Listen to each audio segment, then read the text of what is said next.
We're good. All right. All right, I will call the Tuesday, September 3rd meeting of 2024, meeting of the Monona City Council to order. Will the clerk please call the roll? Alder Moore is excused. Alder Wood. Here? Alder Radmacher. Here. Alder Bernstein is not here. Alder DePulo. Here. Alder Holmquist. And Mayor O'Connor is excused. All right, would you stand and join me in the Pledge of Allegiance? I pledge Allegiance to the flag of the United States of America and to the republic for which it stands, one nation, under God, indivisible, with liberty and justice for all. Okay, do we have minutes? No minutes. Okay. There are no minutes to approve. Are there any appearances? No one in the room and no one online, sir. Declare the appearance section closed. There's no public hearing, no consent agenda, council action items. G1 is unfinished business. A, consideration of ordinance 8-24-777 establishing no parking on Friday of each week at the dead end of Birchland Place. This was recommended by the Public Works Committee. Second. And Director Stefani is available online, yep. Director Stefani, do you want to? Sure. Thank you, Alder Wood. There has been no feedback since we've had the first reading on this. No other concerns that have come up, and we are seeking council approval to implement this no parking change at the dead end of Birchland Place. All right. Any questions, comments? Is this a roll call? No. I think don't so. believe so. I think this can just be. All right, then all those in favor signify by saying aye. Aye. Aye. Whoops, I don't vote. Any opposed?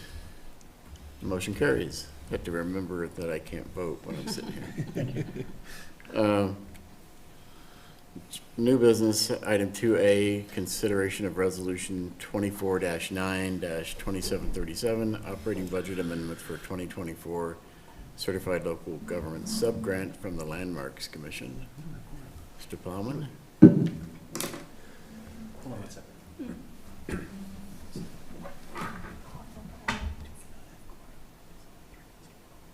Oh. I think he can vote. He just has to designate it at the beginning. Okay. I would have to look at our ordinance and see what. Making sure about quorum. Right. Yeah.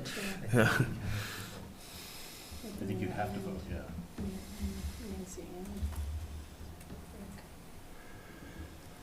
Yeah, I think you're right. I think actually we do need 4. Well, we have 1, 2, 3, 4. Yeah. It's just whether or not you count as, I don't think so. only in case if there's a tie, then they would have to, Oh, so you can't vote, if he's As acting, acting as acting mayor. yeah. Right. so we don't have quorum. I think you can vote if you're acting mayor, but you have to designate that. I thought it was only if there was a tie.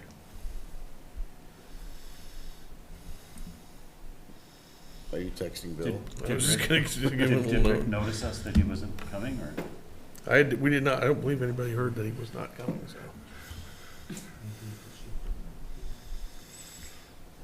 Well, maybe he didn't know we were gonna meet today. I spoke with Alder Bernstein Okay. yesterday. Oh.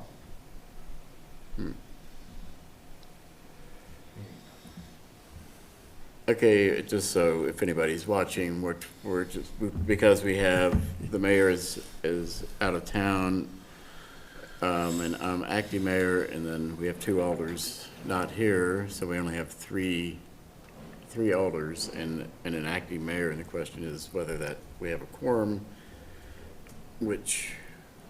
so we're gonna try to figure out a definitive answer to that, I guess. Can anybody get a hold of Rick? I'll try.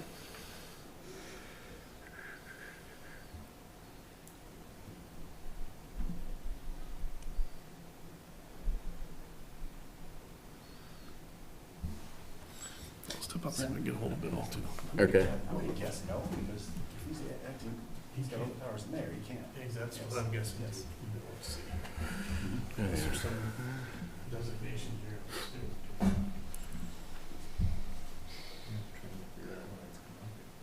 Well, because let's say the mayor was incapacitated for some reason and there was an acting mayor, then that would, we'd have to. Definition. Yeah. Meeting Yeah. purposes, divided 1.5.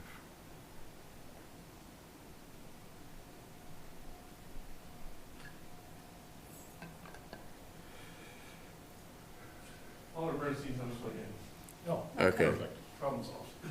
Gotcha. Did you call him? Yeah, I think we're trying to be just on his way in. Okay. All right, then we have to, We should probably revote. the we first have to one, revote make because it's sure. not. Yeah, that's the only vote we've Yeah. taken, so good catch. Yeah, absolutely. The open meetings law is a little confusing because for open meetings purposes, if you have half or more of the members present, then it's presumed to be a public meeting. Yeah. But that doesn't mean you have a quorum Yeah. that can take action.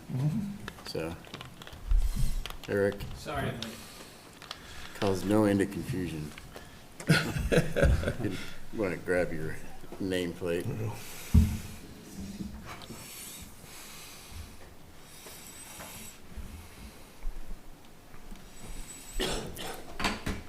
So, Since technically no There we go. legal vote happened, we can just actually Right. just do a vote again, don't you think, Lean? Since there's essentially no official vote has taken place.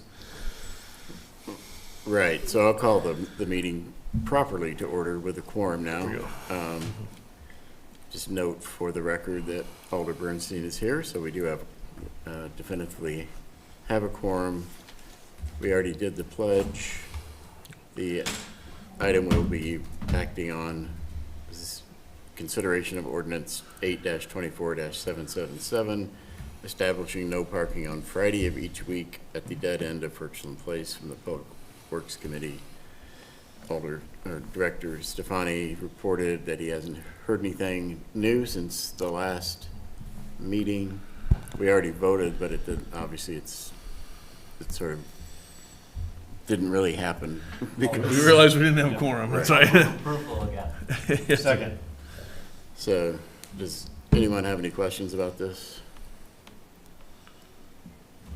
Then all those in favor of approving the ordinance signify by saying aye. Aye. Any opposed? Motion carries. Okay. And we're all caught up?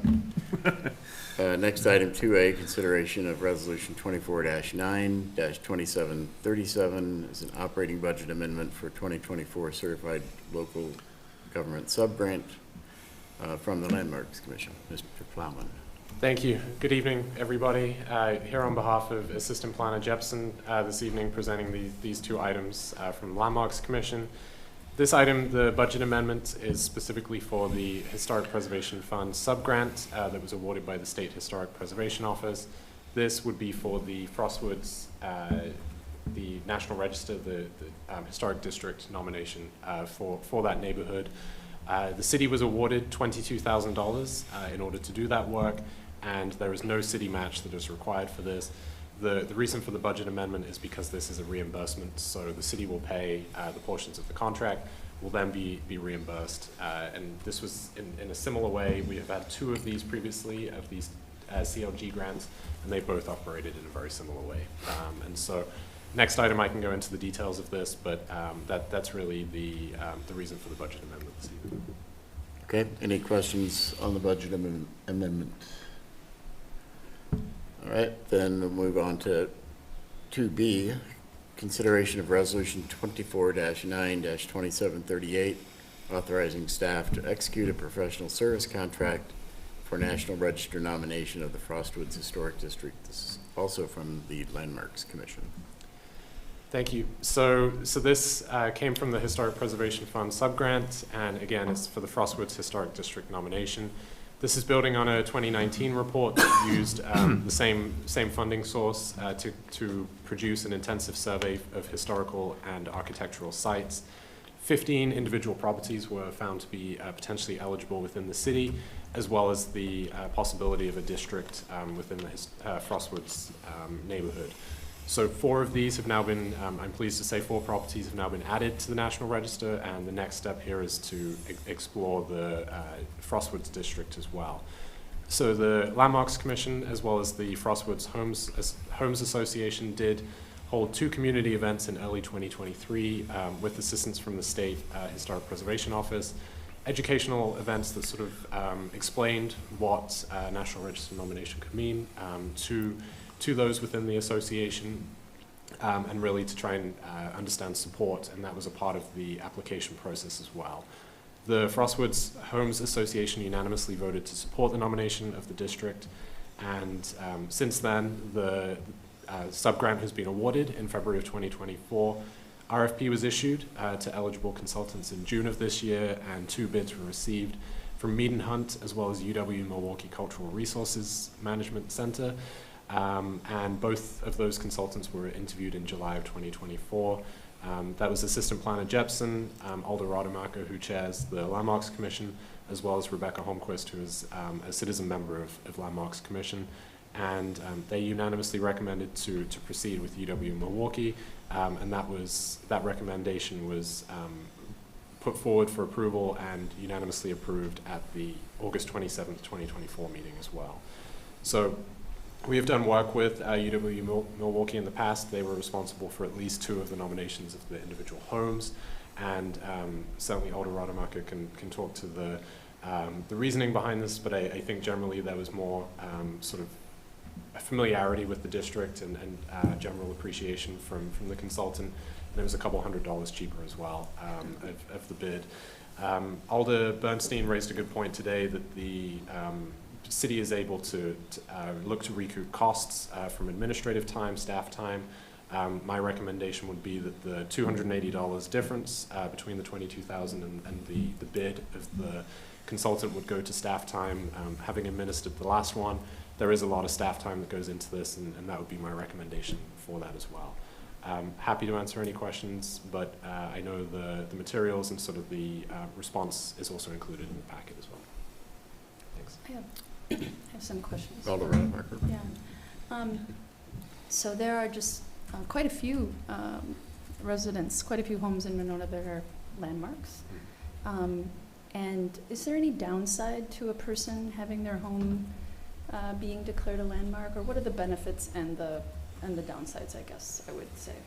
Absolutely. So I think one of the main things to sort of clarify here is we have the local ordinance, local Monona landmarks, as well as the National Register. And so anybody on the National Register, they're not bound by the city landmarks. There are some that are on both categories, and there are some that are not, some that are local, some that are not national. And so local landmarks are bound by the Historic Preservation Ordinance that we have, which does require some review of some improvements and things like that. But definitely with that sort of prestige and recognition is important, and something that I know owners of these homes are very proud of. And I would say the same for the National Register. We did have a couple mounds that were already on the National Register, but we were very pleased to see these new properties. We've got a commercial building as well as a couple residences going onto the National Register. So generally, only upside, only benefits to this, and certainly tax credit benefits that come from National Register designation. And that would be both for the individual homes, but also those within the district as well. So one of the major benefits are some tax credits. Correct. Is it true that if your house is designated a landmark, like you can't make any changes to your house? Your hands are tied. So with local landmarks, the ordinance is a little more restrictive and would require, if it's deemed to be a significant change, a certificate of appropriateness would be needed. And there was a property on Tony Awatha that came through recently for that and did receive approval to do that. Really, the Commission's looking for sort of sensitive changes to be made, upgrades, improvements to be made there. As far as National Register, there are not stipulations and sort of as many requirements and burdens that would be in place with that nomination. Yeah, it's interesting that there are so few restrictions, and it seems just so many benefits that come with that registration. And then I'm also curious, and well, I would just like you to explain, why would it cost $20,000? Why would we need to pay that much for a consultant just to do some work with Frostwoods neighborhood?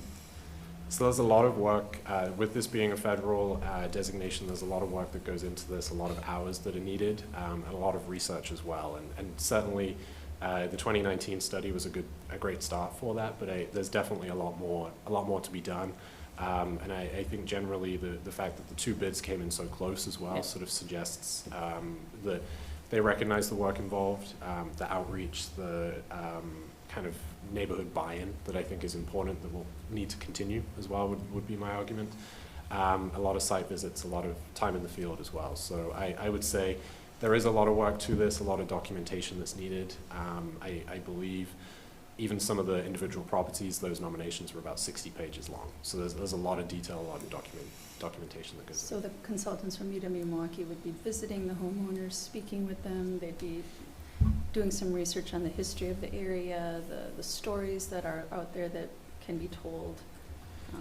Am I missing anything? I would say it's sort of that neighborhood level, so it may not be at each property, Right. but I think certainly those that are forthcoming and would like to be a part of that, I would imagine there are benefits to that. And certainly when I worked with them previously, UW Milwaukee did have folks more local as well, more in the Dane County area as well, so travel time was less and things like that. But certainly I would expect a lot of outreach, a lot of residents are really the resources here, so being able to speak to them is important. And thank you to our staff who applied for this grant, which will cover more than the cost, so that we have no cost to the citizens in Monona. Absolutely.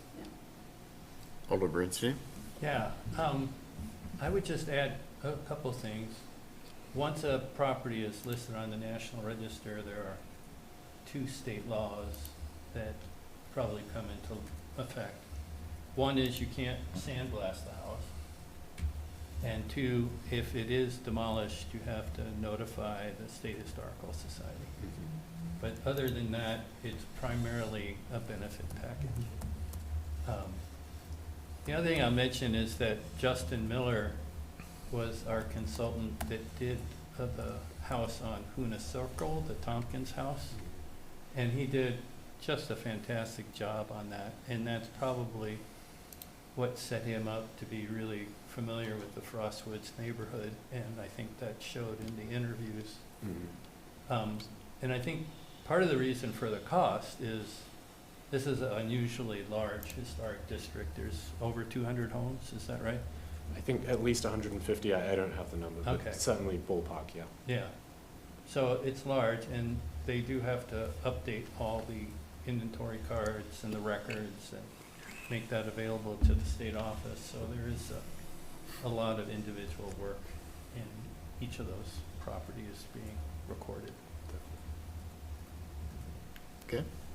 I had a question for you. It sounds like, well, let me just ask the question. If it's only a federal historic landmark, but not local, does that mean you're saying our ordinance doesn't apply to those? The ordinance specifically applies to those locally landmarked properties. I know there has been an effort to sort of reach out to those, that list. I think right around 18 or 19 properties total, to see if anybody would like to, be added to that. Certainly kind of ongoing conversations and outreach continue with that, but that's correct. The city's ordinance only applies to those locally landmarked, not the national. There are sort of overriding regulations that apply to them. So there are over 100 homes in the district as a federal Yes. landmark, but of those, less than 20 are local landmarks.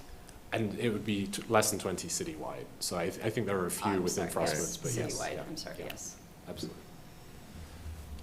And I should say this item as well, I believe is for the execution of the professional services contract. So UW was the preferred bidder. There's some back and forth between UW, between the State Historic Preservation Office, who sort of administers the federal funding. And so there'll be some back and forth there on the exact language of the contract with the request for that to be with final approval from the city attorney. So that's the reason for there not being a specific contract in here, but sort of the parameters will still be hashed out with final approval by city attorney. All right. I just have one Alder more point. Bernstein. Just to be clear, technically, it's on, once this is listed, it'll be on the state register and the national Mhm. register. Yes. And that's completely disconnected from anything locally. Yeah, Thank you. thank you for saying that. All right, thank you. Moving on then, to item 2C, consideration of resolution 24-9-2739, approval of a certified survey map to combine lots 7 and 8 of block 20 of the Lake Edge Park plat, 4111 and 4113 Monona Drive from the Plan Commission. Thank you. So the request here is the certified survey map to combine those two parcels. They're both currently vacant, located along Monona Drive with frontage on Lake Monona. The proposed lot one, the one lot that's proposed to be created here would be just over 20,500 square feet to the ordinary high water mark with a little bit more land beyond that. And the applicant has come through Plan Commission with plans to construct some apartments on the parcel, although final plans are still in the works for that. The applicant did come before the Plan Commission twice. They came through on July 22nd as well as August 26th. And a recommendation was also obtained from the city's Public Works Committee unanimously at their August 7th meeting. This, the document, as is typical, was also reviewed by Veerbecker, by a qualified surveyor on staff there, with their review letter being included as a recommended condition from the Plan Commission, who at their August 26th meeting voted to unanimously to recommend the City Council approve the CSM. Thanks. Any Alder Bernstein? I just have two questions, not so much about the plat, but the boathouse to the north is touching the boundary almost. Has that been grandfathered in? It's not normally allowed to have properties that close to a boundary. Correct. We would not typically allow that today. Were that to come through, it would be subject to the side yard setbacks. In its current state, we typically allow for that, to remain in place. We're not going to have them move that. It would be grandfathered, as you say. But certainly, if Okay. it were to be the new application were to come in, if there were to be a new boathouse put forward, it would have to move further north and away from that line. But that doesn't complicate the use of this property that we're looking at here. It does not. This is simply the sort of combination between the two. Okay. Yeah. And one more question. Sure. I believe there's a retention pond to the south. Yes. Is that something the city is looking at in terms of adding to or increasing its capacity? And does that play into anything? Does that complicate this use of property? So that any sort of future development on this site will need to manage its stormwater on site. So the fact that there is one to the south, this would not be tying into that specifically or making use of that at more of a regional level. There may be impacts, but simply the stormwater would need to be taken, controlled within the boundary of the site. Within the boundary of these two lots? That's combining? correct. Yes. And so that certainly is a benefit here. They are pretty small lots, pretty close to city minimum, were they to be created as new lots today. Single-family lots, for example, would be 10,000 square feet minimum. So with the two lots here being just over 20,000, it sort of gives you a sense that it is pretty small. It's Yeah. under half an acre total. But that is something that is part of the pre-hearing for the use for the future development there. Stormwater was discussed. I think there is a little more discussion about sort of the pond to the south, separate of this application. I think there are some challenges. I think a lot of stormwater from Madison is flowing into that and some difficulties there. But that would not specifically, and that is on city property, that would not be subject to this development. Thank you. Thanks.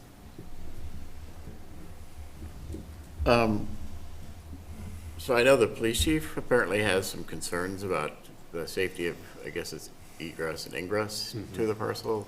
Yes. And they,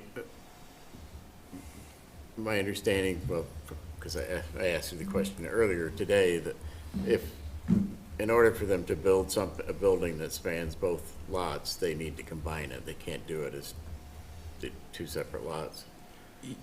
Yes. So is that, who makes that determination of whether it's, because if we said no, you can't divide them, then they wouldn't be able to do multifamily at that location. But is this really the appropriate, if that were, you know, the desire was to not allow that, is this the appropriate place to do that, or is that more a plan commission determination? Or So that was certainly discussed. The commission did have some concerns at the pre-hearing, and certainly access was one of the main ones. Just generally a tight site with minimal frontage. How do you, how do you allow for access there? How do you have visitor parking, underground parking, all those elements sort of considered? Generally, it was decided that the certified survey map was really the outer boundaries of the lot. It would be sort of the reallocation of the space within the lot, and not necessarily the access specifically as part of that future development proposal. As you mentioned, it is zone multifamily. So generally, you would expect sort of a mid-rise, mid-density type use that would be on this. I recognize we have some single family to the north, but it is zoned, and the future land use and things is also for multifamilies. So typically, we would be looking at this, and I think sort of where we landed with this is that access is important, and certainly we're going to be discussing that at the future, any sort of future land use or development request as it comes in.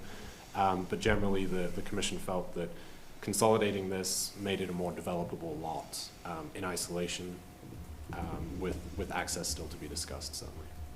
right, and I guess since it's already zoned multifamily, this would really kind of be in furtherance of the goals of the zoning map. I would say so, given and sort of accounting for setbacks and things like that, the consolidation of this and effectively doubling the width of the lot would create more buildable space while maintaining those setbacks, and certainly being mindful of the single-family residential to the north as well. Okay. Anybody else have any questions on this? Nope. All right, thank you, Doug. Thank you. Let's see. So the next item is started for immediate action. 2D, consideration of resolution 24-9-2740 by a budget amendment for demolition of structures in tax increment district number 7 and redevelopment area number 7 from the city administrator. I guess first, it's started for immediate action. Could you just tell us why Yeah, absolutely, Alder. Staff is requesting immediate action on this, this and the following item, with the objective of being able to proceed with an RFP to get a private developer moving on this site as quickly as possible. Even with the ideal situation of actually having it a private developer even identified prior to the end of the year.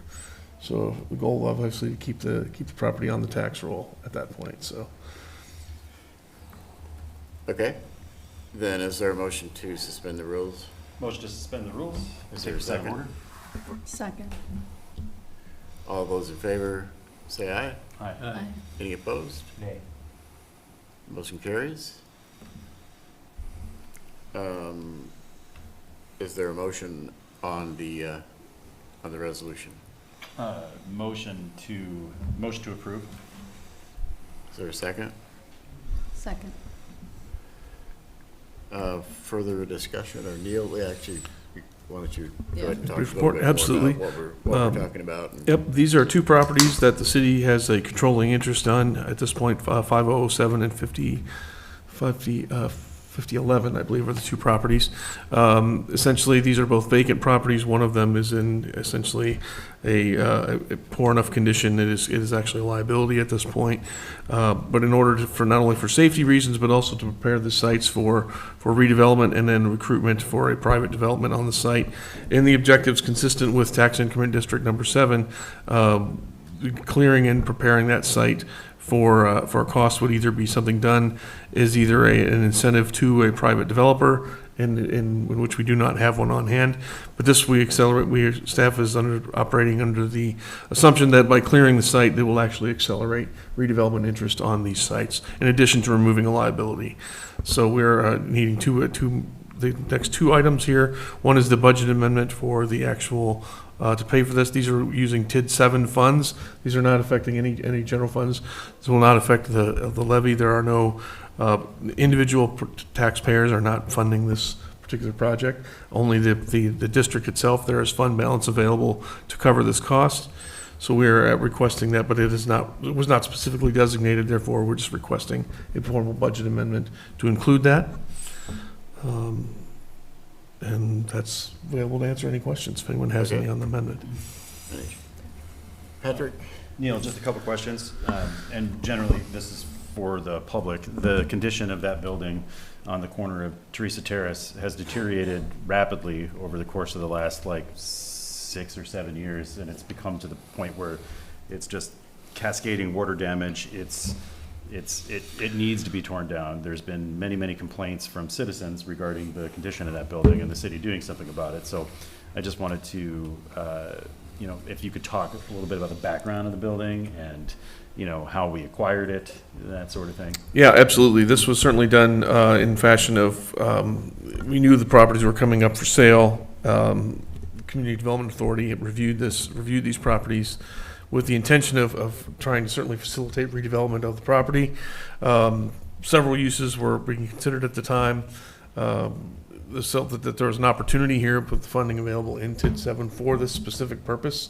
These are very highly, I think, not only highly visible parcels, but I think very desirable parcels right on the drive.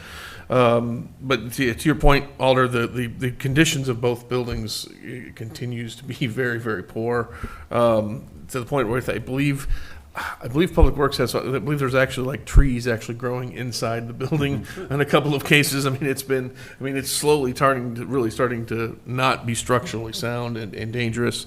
There had been examples, I think, of people who had broken in, some broken windows, and had actually been inside the building prior to this year. It's simply a situation where it was certainly not going to get any better.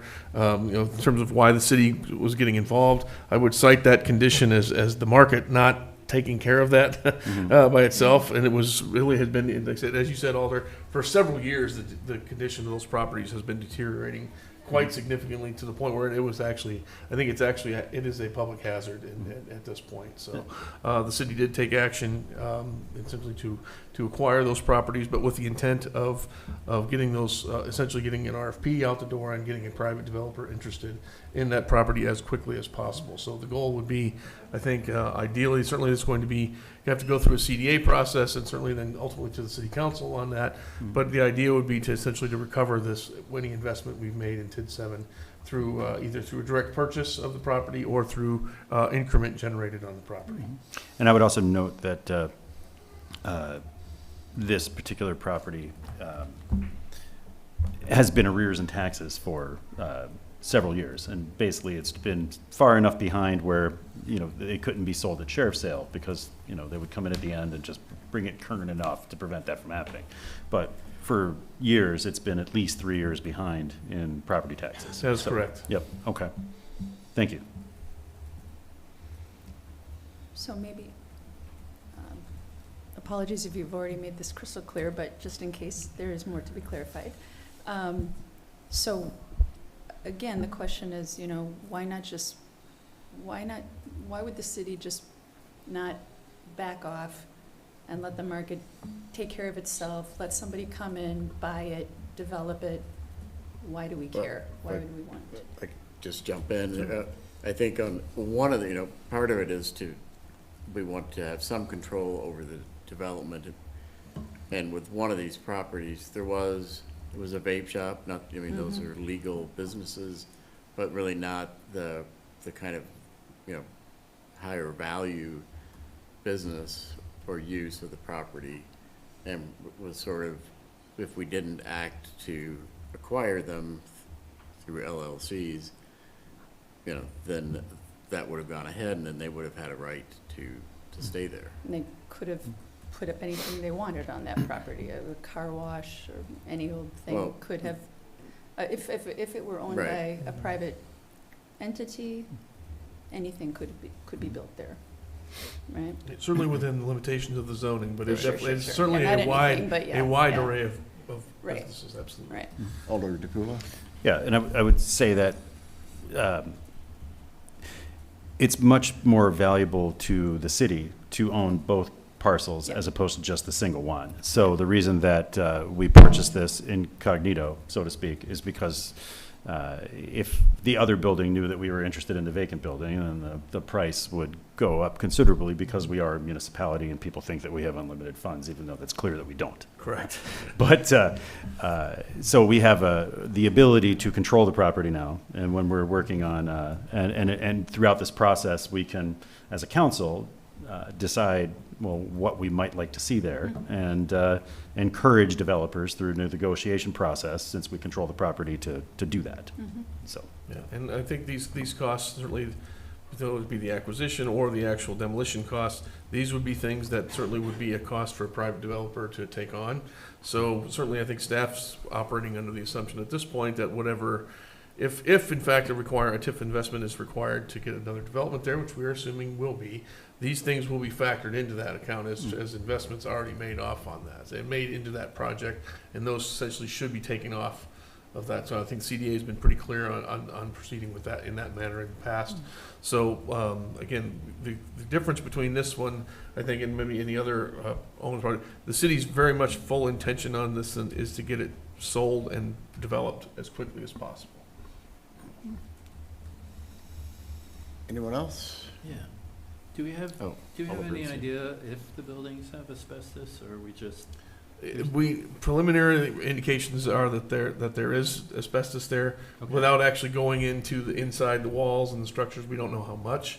So certainly in terms of, kind of hopping in, I guess, to the actual contract, we're actually requesting a little bit of a contingency to make sure, in case they do find something extra there, that they will have to take care and mitigate that. And actually the disposal costs of finding anything beyond what they would usually expect, I think, is what we're hoping. Okay, so this company can handle the asbestos as well? That is correct. We have actually worked with them on previous projects, absolutely. Okay. So right now, though, we're dealing with just the budget amendment, but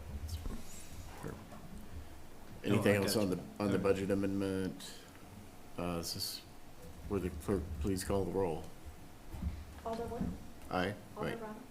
So Yes, yeah. Nope, Alderwood can't vote. Alder Rademacher, Aye. Alder Brunson, Aye. Alder Capula, aye. Alder Holmquist. Aye. motion carries. Thank you. Item 2E, also start for immediate action, consideration of resolution 24-9-2741, award of contract for demolition of structures in tax increment district number 7 and redevelopment area number 7. Also from the city administrator. Did you have anything to add with regard to the need for why it started for immediate action? Yeah, I think just in fact that obviously we did receive two proposals, two quotes for this work. We believe that the one contractor it does have the ability to get in within the next 30 to 60 days and complete this work for us, which we believe is ideal. Again, allowing us, the faster we have a fixed date of when we know that's going to be available, including that information in any RFP that we issue, certainly it helps with the attractiveness of the site. So we are, again, that's just trying to, in terms of making it as site ready as possible to move forward as quickly as possible. Okay, then is there a motion to take this item out of order? Motion to take this item out of order? Is there a second? Second. Any further discussion on that? All those in favor say aye. Aye. Aye. Any opposed? Nay. Motion carries. Is there a motion on the resolution? Motion to approve? Is there a second? Second. We already talked a little bit about this, but is there anything else you want to add? Just obviously, we're certainly going to be proceeding on the RFP immediately, actually, now that we have Mr. Plowman back from vacation, thank goodness. We're going to be moving forward and trying to get that, again, out there. We've had a couple of passive inquiries on the site already through our attorney, but this will actually get the word out that this site is actually available for development. So we're looking forward to hopefully being able to move fairly quickly on this site. So. Okay. Anything else? This is not a roll call. All those in favor of the resolution signify by saying aye. Aye. Aye. Any opposed? Motion carries. Thank you. Reports, item H, reports of committees, commissions, boards, mayor, city administrator, city attorney, department managers, sustainability efforts, and diversity, equity, and inclusion efforts. It's a mouthful. Start with Ms. Alder Bernstein. Do you have any report? The only thing I'll update is that Newbridge, the a vendor for the senior center, has moved into St. Stephen's as their temporary offices. You'll see a little sign at the entry. So they'll be there temporarily until they find something more permanent. All right. That's all I have. Alder Rademacher? The only committee I thought to provide an update on was just mostly what our city planner, Mr. Plowman, has been talking about. You know, it's just wonderful that staff has applied for these grants to cover the full cost of something that's going to bring a great benefit to the folks who live in the Frost Woods neighborhood, some recognition to our community. It's interesting how many landmarks there are around Monona. And the commission, the Landmarks Commission, is actually looking for 2 members now. So if you're someone who has an interest in history and lifting it up and drawing attention to it, particularly history of those who were here before we were.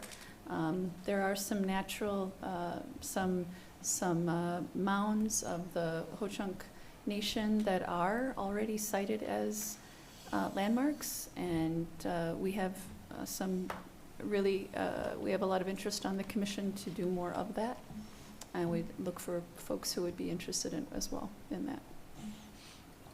All right. Alder Holmquist? There is a public works meeting tomorrow night, primarily around budget items. Okay. That's all. Alder DePula? No report. Public safety did not meet this week because we had nothing for our agenda. So no, nothing to report right now. Other than I guess the golf outing is coming up for the to support the K-9 units. So if anyone knows anyone that's interested in sponsoring that, that would be great. Okay. That's it. Mr. Plowman, did you have any report? Okay. City clerk? Absentee ballots for the November general election will be going out September 19th to all of those who have the requests in, and then will be fulfilled within 24 hours after that, up until the Thursday before the election, which is October 31st. If you have any questions, reach out to me. That's it. Okay, and we are not going to be using the Dropbox at City Hall, is that right? That is correct. Okay, and that's because it needs surveillance on both sides, and we Yeah, only have it on To one ensure side. it's safe and secure, we would need cameras, and there's not a good view with the current cameras that we have. So Right. I can ensure it's security as well. Okay, City Administrator? Several quick updates. Just referendum update, should right before the meeting here, folks have been emailed kind of a fact sheet that we're working with Miller Communications on regarding the referendum. Will be kind of one of our main communication tools going out with the community. Be turning those into some posters and putting them available at the library here, at the senior center, and maybe a couple of other places. Working on it, that we can have them in City Hall. But I think once we start absentee voting, I don't think we can. So we have a small, very quick window to look at that. We're confirming that with Attorney Cole on exactly what our ability to do that is going to be. But working on really all the presentation materials and public information, like I said, based on the fact sheet and other things, kind of really going to be deploying that quite a bit, including a video, a presentation slide deck. I think talking points, I think, have been shared with alders at this point. So we'll be kind of providing a general update on those materials and the website as we go forward here on an ongoing basis, really through November. So we'll probably have something to report, hopefully, on that as we go through the rest of these days. Capital budget is well underway. Things have been submitted. We've done an initial cut down. We'll be meeting once the mayor's back in the office. We'll be doing some additional review on those. Operating budgets, staff is preparing 3 different scenarios. I think those are due at the end of this week, I believe, and into the office, into Mark and Director Haudecker. So we'll be reviewing those and kind of proceeding with those. I believe we have a hold the date for meetings with council, I think, on the agenda to start reviewing those at some point as well. We are working on a proposal from Adams Outdoor Advertising for a possible digital billboard outside of Ahuska Park. It's been currently being reviewed by the Parks Commission. We'll actually be coming through the Plan Commission, I think, later this month. You know, Director Plowman is going to be working with them on that. A couple of notes. Pool is closed for the season. Certainly kudos to the staff again for another safe season. Again, amazing with all the people, folks have kind of even just driven by the pool and seeing how busy it is on some days. The fact that there really wasn't any real serious injuries, again, is pretty amazing.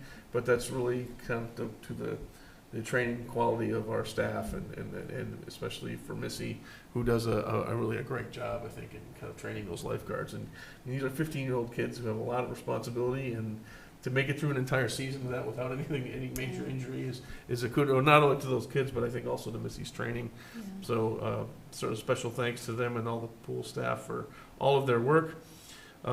First day of school, if folks have noticed, I'll take one from Chief Cheney since he's not here tonight. Our boys are out enforcing, our officers are out enforcing near the schools. So we don't want you to speed anyway, but really not a good idea to be doing it this week if you're going to be driving by the schools. You will get a message from our officers if in fact that happens. So just a friendly reminder and warning to everybody there. We have a recommended construction manager to help us with a final cost estimate on the reconstruction and redo of the City Hall Civic Center building.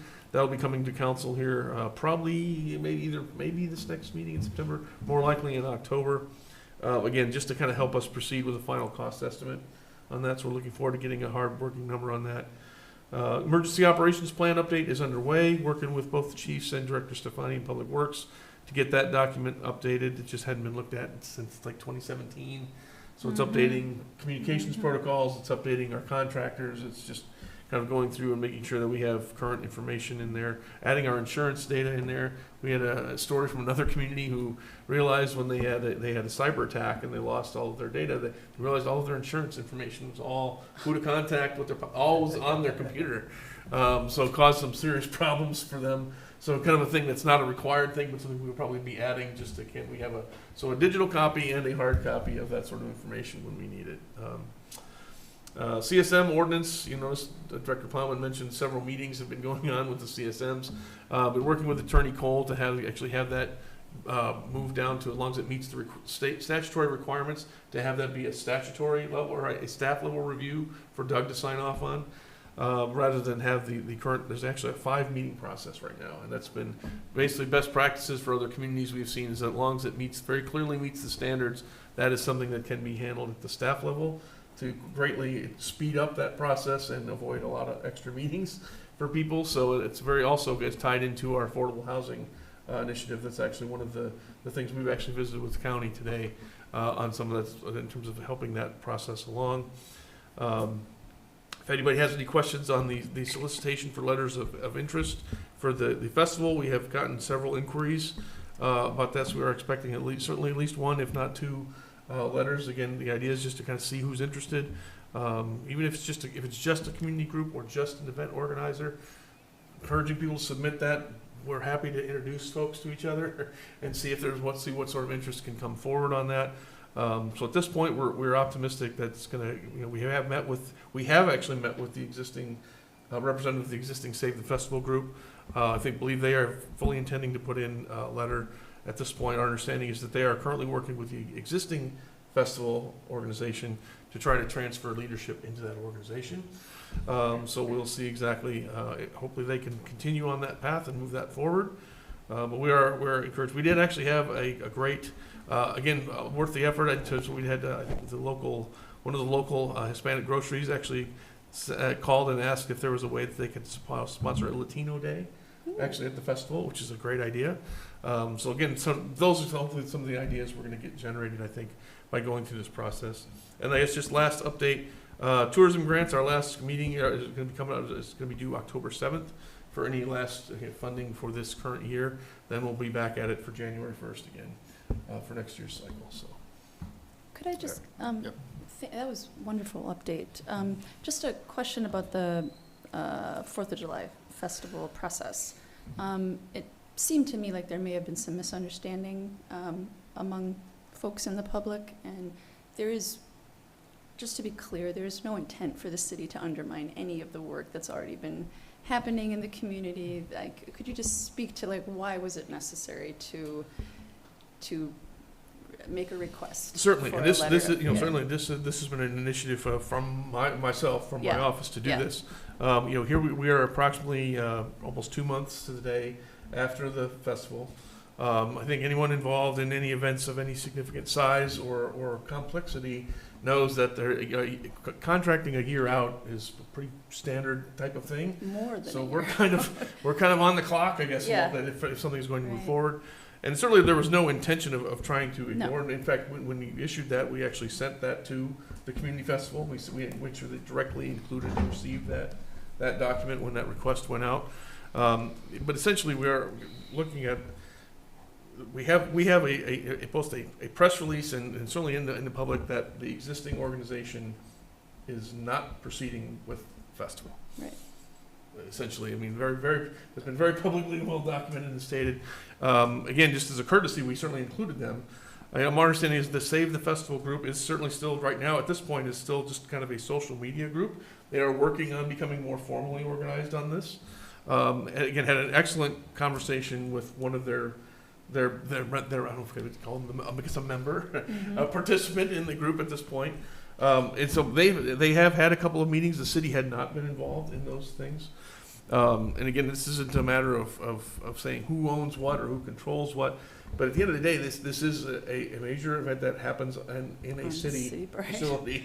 And again, it just in the interest of trying to make sure that an event does happen in Right. 2025, this was, again, that's why we're just asking for letters of interest. This wasn't a formal proposal. This wasn't, this is, we're going to select somebody and that's the way we're going. This is just to identify, who's actually out there. How are they just interested? How well are they organized? Are they ready to go? Do we need to connect some people to kind of see this go forward? So this was essentially, it actually was the effort to kind of really make this a public conversation Yeah. and try to see what interest was on that. But yeah, to be clear, and I will speak for all staff and that we have zero interest in putting on a festival at the staff level, just to be clear. We are trying to identify partners in the community who are interested and want to work with either the existing group or someone new, preferably with a professional event facilitator, organizer at some point, and willing to work with the city on tourism funds. So, Yeah, and this also,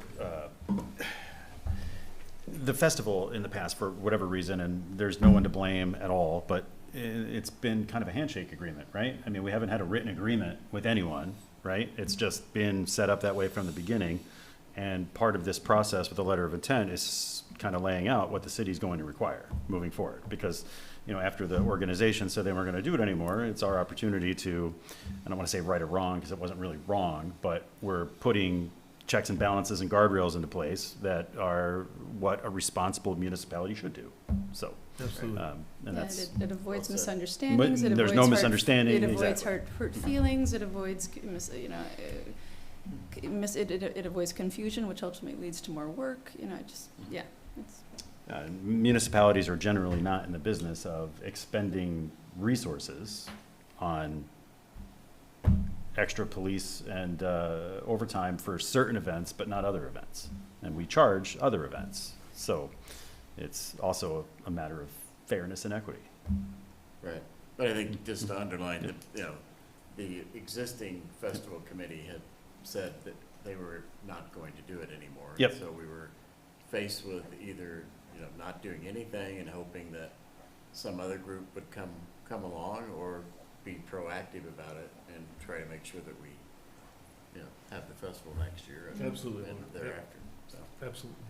All right, the And only thing. that's all I have, so. Okay.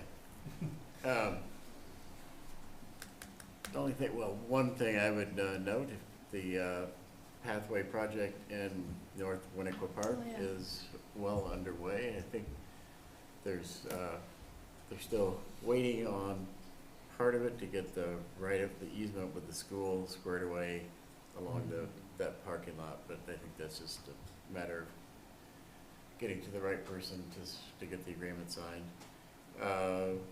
otherwise, I have set in the last 2 weeks, the meetings with Miller Communications, is they're, you know, more or less kind of progress updates and what's gonna be coming, and things really seem to be shaping up from them, so, and I think that's all I have. So, I'd like to just say one more thing, if I sure, could. yeah. I think, Doug, I saw you and I saw Mark and others, but we went to an open house at Maywood School, Right, Oh, yeah. and I was thank you. blown away. Mm. I was super impressed with everything they've got going there. And it's, And- and it's the Parks Department that you're impressed with. Yes, 'Cause they it's being the Parks school, Department. Yeah, okay. All the space that they have and all the kids and families that they're working with, the garden space that they're scoping out. I was really impressed, and I have to say that it's definitely something to be proud of for Monona. Right, I And agree. there aren't many parks departments to go to these lengths to work with school kids and provide that after-school programming. So a real feather in our cap. And I was pleased that we got invited, and I was really glad to take the tour. Yeah, I agree. I just want to say, look, on that, that's a program, Alder Bernstein too, that if we could find additional licensed child care professionals that we could actually hire, I have a feeling, Director Anderson could probably double the size of that program. I mean, But I he's think got a lot of space. the demand for that program is extremely high. I think it funds, that's a program that pays for itself through its fees. The and need so is forth. so vast. And the school district is very, my understanding from comments from Dr. Frederick, the new superintendent, is that this is an area where the school district does not have the resources or intention of going into providing. So that wraparound 4K is extremely valuable to them as well, just to have as a partner program that they don't have to operate and run. So it's actually, the partnership appears to be working extremely well right now. Mm. Yeah, so hats off to the Parks Department. All right. All right, then, moving on, there are no appointments. Is there a motion to adjourn?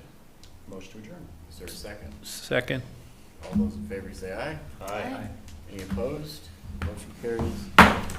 We are adjourned. Yes, sir. Nice shout out for those daycare providers.